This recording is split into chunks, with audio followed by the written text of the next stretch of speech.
နက်မိုးလင်းလို့ရေနဲ့မျက်နှာထိပြီဆိုတာနဲ့ဗုဒ္ဓံတရဏံဂစ္ဆာမိဘုရားကိုကိုးကွယ်ပါ၏ဓမ္မံတရဏံဂစ္ဆာမိတရားကိုကိုးကွယ်ပါ၏သံဃံတရဏံဂစ္ဆာမိသံဃာကိုကိုးကွယ်ပါ၏ဆိုပြီးတော့တရဏဂုံ၃ပါးကိုစောင့်တည်လိုက်ပါပြီးလို့ရှိရင်တော့ဟောဒီရေကလေးအေးမြသလိုပဲအေးချမ်းသလိုပဲဒီနဲ့မေကျမ်းမာချမ်းသာပါစေဘိုးဘွားညီကိုမောင်နှမတွေနဲ့တတဝါတွေအားလုံးကျမ်းမာချမ်းသာကြပါစေဆိုပြီးတော့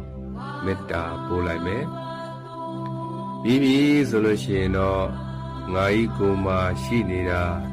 ယွန်ရှားပွဲတွေကြီးပါတကားဆိုပြီးတော့အတုပဘာဝနာပွားများလိုက်မယ်ပြီးပြီဆိုရင်ငါဟာမနေ့တုန်းကမတည်သေးတဲ့အတွက်ကြောင့်ဒီနေ့အသက်ရှင်နေရတာဖြစ်တယ်ငါသည်မုတ်ချသေးရမည်ငါသည်မုတ်ချသေးရမည်ဆိုပြီး